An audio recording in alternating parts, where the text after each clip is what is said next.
A student's overview of the Ageless wisdom was carefully compiled from the following books by Alice A. Bailey. A Treatise on Cosmic Fire. Esoteric Psychology, Volumes 1 and 2. Esoteric Healing. Esoteric Astrology. The Rays and the Initiations. Students are encouraged to download the free PDF version of this overview by following the link in the video's description, or to order a printed copy at cost from thebookpatch.com, but are advised to read the original, unabridged books in order to gain deeper insight into the ageless wisdom.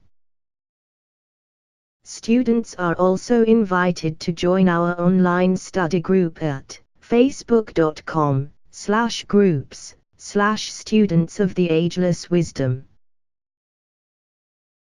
Chapter 50 Esoteric Healing. Causes arising in the mental body. I started this section of our study with the causes arising in the astral and etheric bodies because they are the major sources of trouble, owing to the fact that the bulk of humanity is astrally focused, just as the bulk of the forms in the animal kingdom are etherically focused. The forces pouring into the animal kingdom come predominantly from etheric levels and from the dense physical levels of life. The higher animals, however, owing to the development brought about through their contact with human beings, are becoming susceptible to forces coming from the astral plane, and they thus develop actions and reactions which are not purely instinctual. Today, owing to the development of the mind in the Aryan race, certain difficulties may arise in the physical body.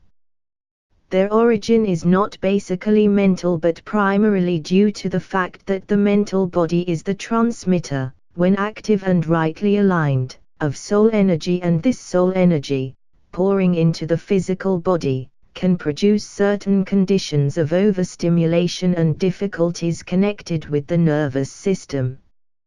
But it is the transmitted energy which causes the trouble and not the factor arising from the mind itself. Wrong mental attitudes. I would like to deal, first of all, with the basic premise that disease and physical liabilities are not the result of wrong thought. They are far more likely to be the result of no thought at all, or are caused by the failure to follow those fundamental laws which govern the mind of God. One interesting instance of this failure is the fact that man does not follow the basic law of rhythm, which governs all the processes of nature, and man is a part of nature. It is to this failure to work with the law of periodicity that we can trace much of the difficulty inherent in the use and the misuse of the sex urge. It is in the modern world of today that there is beginning a widespread infringement of these mental laws, particularly of the law of cycles, which determines the tides, controls world events, and should also condition the individual and so establish rhythmic life habits, one of the major predisposing incentives to good health. End of page 255. By breaking this law of rhythm, man has disorganized the forces which, rightly used, tend to bring the body into a sound and healthy condition. By so doing, he has laid the foundation for that general debility and those inherent organic tendencies which predispose a man to ill health and which permit entrance into the system of those germs and bacteria which produce the outer forms of malignant disease. When humanity regains an understanding of the right use of time, which determines the law of rhythm on the physical plane, and can determine the proper cycles for the various manifestations of the life force upon the physical plane, then what was earlier an instinctual habit will become the intelligent usage of the future. This will constitute an entirely new science, and the rhythm of the natural processes and the establishing, as habits, the correct cycles of physical functioning, will bring about a new era of health and of sound physical conditions for the entire race. I used the word establishing for as the focus of racial attention shifts into the region of the higher values, the physical vehicle will gain enormously, and good health, through right rhythmic living, plus correct thinking and soul contact, will become permanently established. There are, therefore, very few ills to which flesh is heir which are mentally based. It is exceedingly difficult to establish what they are. There are two reasons for this statistical failure. 1. The fact that very few, relatively speaking, of the race are mentally polarized and therefore thinking. 2. The fact that the bulk of diseases are etheric or astral. Another factor producing this difficulty is that the thinking and the emotional reactions of man are so closely interrelated that it is not easy at this stage in evolution to separate feeling and thought, or to say that such or such ills arise in the astral or the mental body, or that certain ills are due to wrong feeling and others to wrong thinking. Mental fanaticism, the dominance of doubt forms. I would point out here that the diseases and difficulties which arise from what I have called wrong mental attitudes, fanaticisms and frustrated idealisms and thwarted hopes, fall into three categories, and a study of these will show you that, in the last analysis, they are not of mental origin at all, but primarily are the result of emotionalism entering in. Those incident to the imposed physical plane activity and work which find their incentive in these mental conditions. They lead, for instance, to furious activity and overwork, due to the determination not to be frustrated but to make the plan work. The result is frequently the breaking down of the nervous system, which could have been avoided had the mental condition been changed and right rhythm on the physical plane achieved. But it was the work of a physical nature which caused the trouble far more than the mental condition. Those brought about by the state of rebellion which colors all the life, and the registering of violent emotional reactions. These may be based upon a mental realization of the plan, for instance, plus a recognition that those plans are not materializing, owing often to the inadequacy of the physical equipment, but the basic cause of the disease is the emotional rebellion, and therefore not the mental condition. The cure for this condition is to be found in the simple word acceptance. This is not a negative state of settling down to a submissive non-active life, but it is a positive acceptance, in thought and in practical expression, of a condition which seems at present unavoidable. This leads to an avoidance of the waste of time in attempting the impossible and to right effort to carry forward that which is possible. Those difficulties which are caused by the failure of the physical apparatus to measure up to the demands of the thought life of the individual. These are, naturally and usually, a part of the physical inheritance, and where this is the case there is normally nothing much to do, though where the aspiration is real and persistent, a great deal might be accomplished in bringing about improvement and laying the ground for better functioning in another life cycle.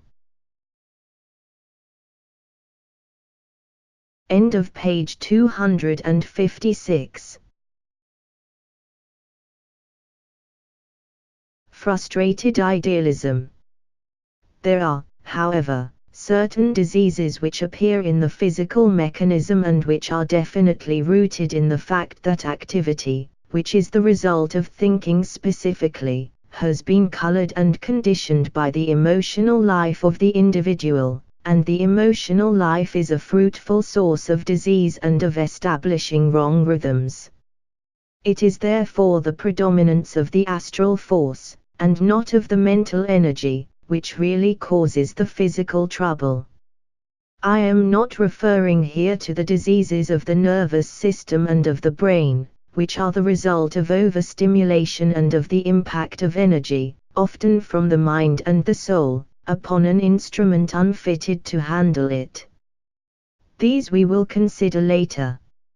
I refer simply to the following sequence of events in the psychological life and the consequent resultant activities. Disease is a form of activity. A. Mental activity and energy produces, through the power of thought, certain registration of plans, idealisms and ambitions. B. This energy, blended with astral energy, becomes dominated and controlled by astral reactions of an undesirable kind, such as worry over non-accomplishment, the failure to materialize the plans, etc. The life becomes consequently embittered. C. Disease then appears in the physical body, according to the predisposing tendencies of the body and its inherited weaknesses. You will note that, in reality, the mental body, and the power of thought, have in no case been the cause of trouble.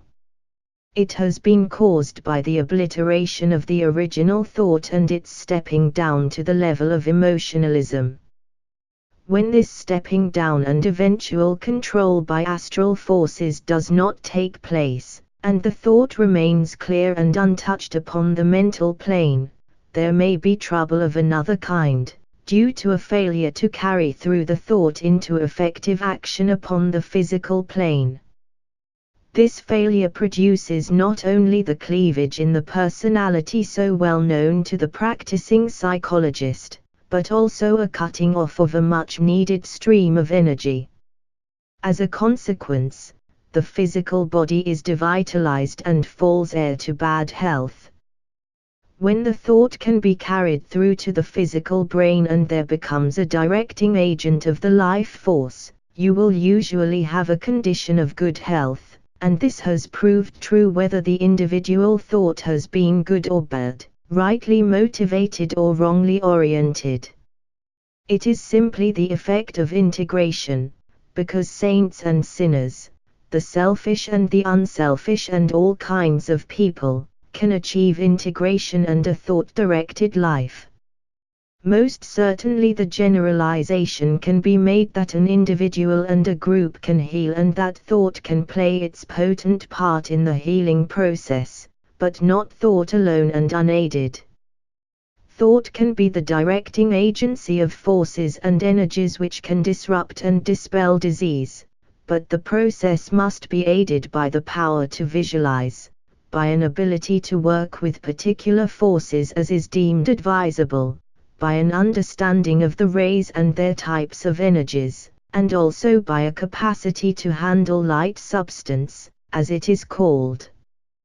To these powers must be added the ability to be en rapport with the one to be healed, plus a loving heart. In fact, once these conditions are met, too much use of the thinking faculty and too potent a use of the mind processes can arrest and hinder the healing work. Thought has to condition the initial incentive, bringing the intelligence of the man to bear upon the problem of healing and a comprehension of the nature of the one to be healed, but once it has aided in focusing the attention of the healer and the healing group, it should become a steady but subconscious directive agent and nothing more than that. The healing is accomplished, when possible, by the use of energy rightly directed and by detailed visualization. Love also plays a great part, as does the mind in the early stage. Perhaps I should say that a loving heart is one of the most potent of all the energies employed. I have brought these two questions to your attention because I am anxious for your minds to be clear upon these problems before you start any group work in healing. Thought neither cures disease nor causes it. Thought must be employed in the processes, but it is not the sole or the most important agent. It is on this point that many groups and healers go astray. The mind can direct energy, and this energy can, in its turn, produce overstimulation of the brain and of the body cells and so cause nervous trouble and sometimes brain disease, but the mind itself and thinking, per se, cannot cause disease and trouble in the physical body. End of page 257.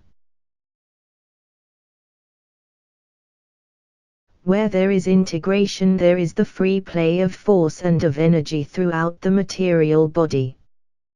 The problems of stimulation will, however, steadily increase with the growing sensitivity of the physical man and the developing focus of his consciousness in the mind nature. This will go on until man learns how to handle the higher energies and to recognize the need for a rhythmic life, paying attention to the law of periodicity.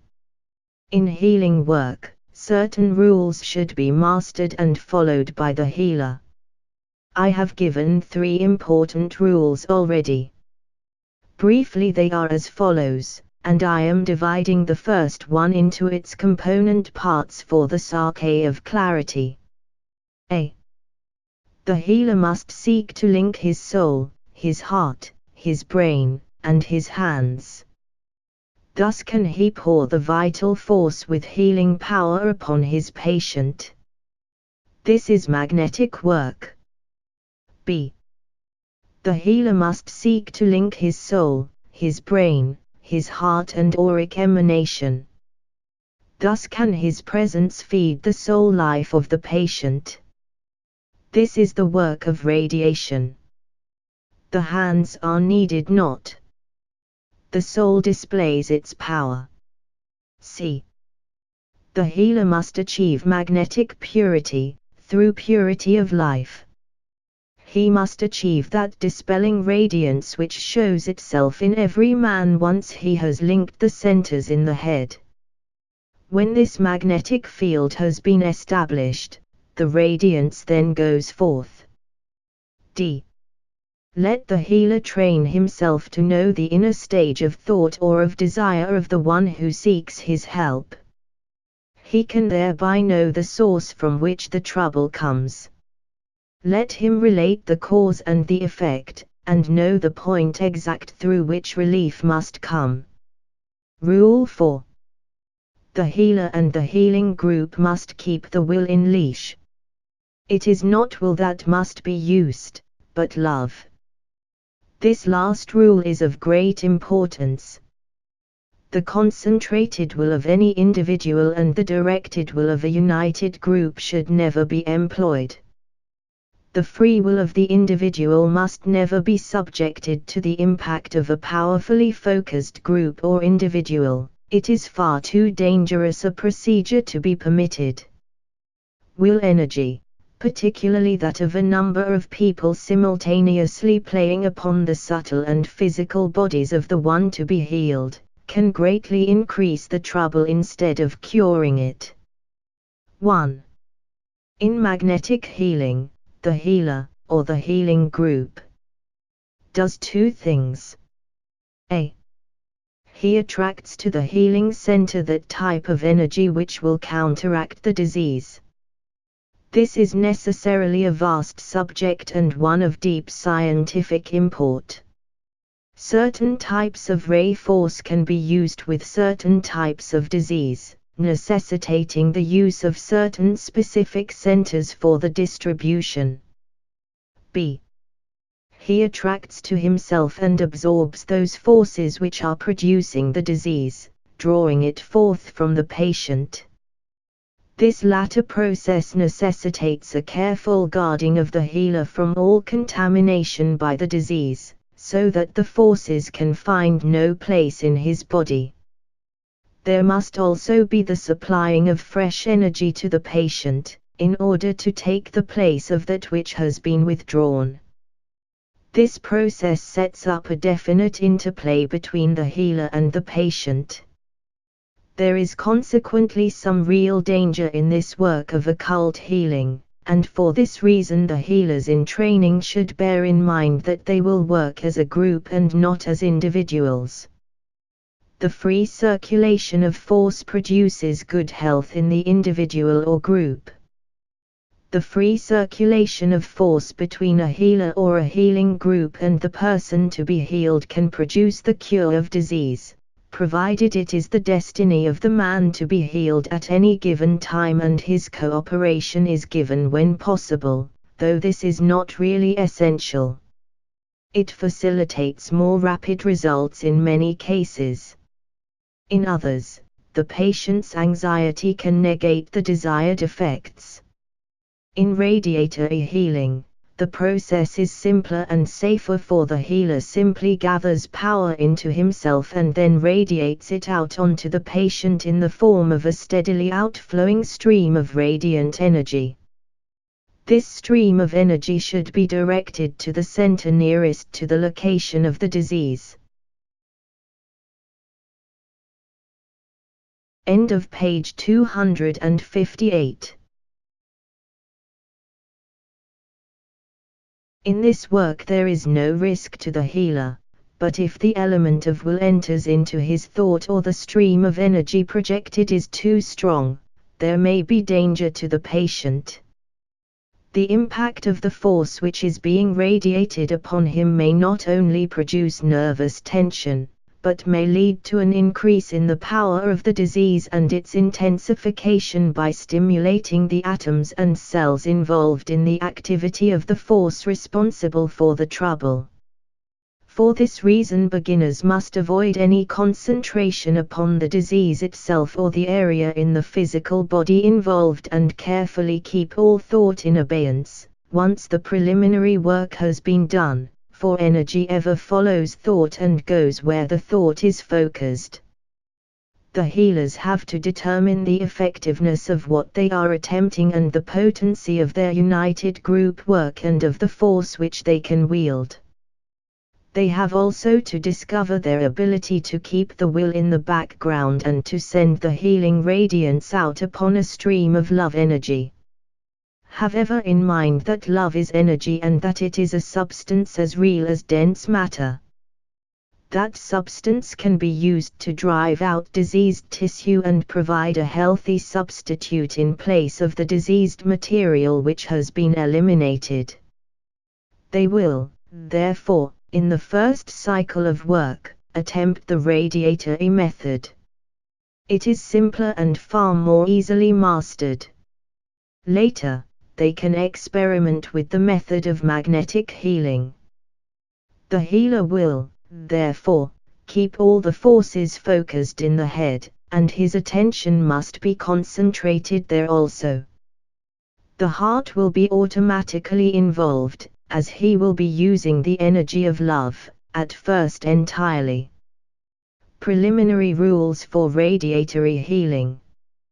By an act of the will, after making your own quick, conscious alignment, link up as a soul with the souls of your group brothers.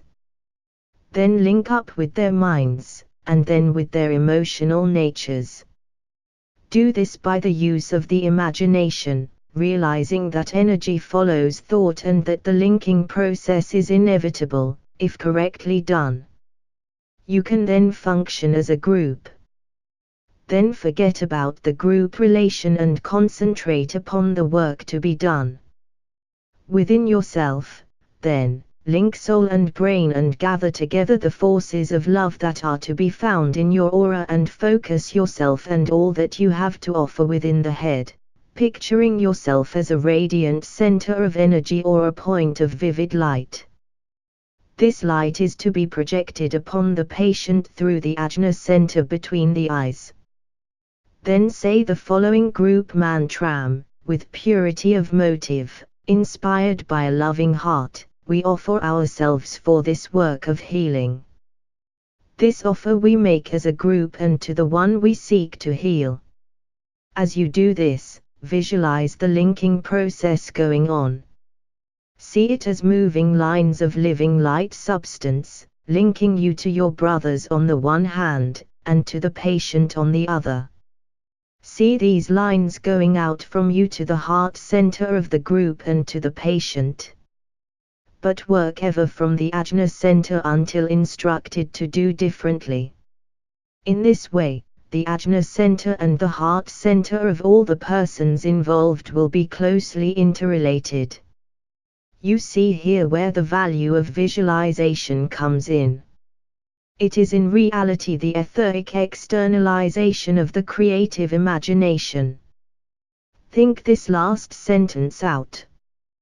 Then use thought, directed thought, for a brief moment and think of the one you seek to heal, linking up with him, and focusing your attention on him so that he becomes a reality in your consciousness and close to you.